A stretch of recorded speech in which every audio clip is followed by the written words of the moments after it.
কিছু get up ডোর দিয়েছে, চেহারা কাটা, এই কাটা সেই কাটা, লাস্ট তার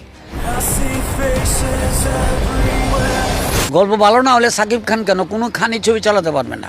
বরবাদ দেখেছি, গল্পে জোর নেই, শুধু ফাইট থাকলেই সিনেমা হিট হয় না, কয়েক জায়গায় কাটা ছেঁড়া আছে, এগুলো থাকলে সিনেমা চলবে না। হ্যাঁ, এবার পুরাই রিভিউ করে দিল বরবাদের গল্পের কাহিনী, যা শুনে ক্ষিপ্ত সাকিব ভক্তরা। তবে এই নিয়ে জবাব দিলেন পরিচালক মেহেদী হাসানও।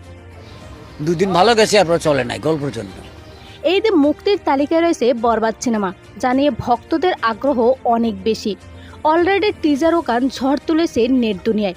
অন্যদিকে সম্প্রতি গতকাল দেলোয়ার হোসেন ঝন্টু বরবাদ নিয়ে কথা বলেন।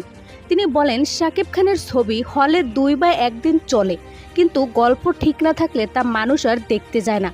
বরবাদ দেখেছি, এটা গল্প নির্ভর ছবি না, শুধু ফাইট রয়েছে, আর সব ছবি ফাইট দিয়ে চলে না, গল্পে জোর থাকা লাগে, নয়তো শাকিব হোক বা যেই হোক সিনেমা চলে না। ছবিটি দেখে মনে হলো অত্যন্ত কষ্ট করেছে। তিনি আরো বলেন, দেখেছি কয়েক জায়গায় কাটাফাটা আছে, এগুলো থাকলে যে সিনেমা হিট হবে এমনটাও না। ঝন্টুর এমন কথার পর থেকে সমালোচনার ঝড় ওঠে বরবাদ টিমকে নিয়ে, যে কিভাবে সিনেমা মুক্তির আগে ঝন্টু দেখে আর রিভিউ দেয়। এমন এক পোস্টে পরিচালক কমেন্ট করে বলেন, আগে ঝন্টুর কাছ থেকে সবাই জানেন সে কিভাবে সিনেমা দেখলো, পরে মন্তব্য করেন। তিনি বোঝাতে চেয়েছেন ঝন্টু সিনেমা না দেখেই মন্তব্য করছেন। সো ঝন্টুকে নিয়ে আপনার মতামত কি, জানিয়ে দিন কমেন্ট করে।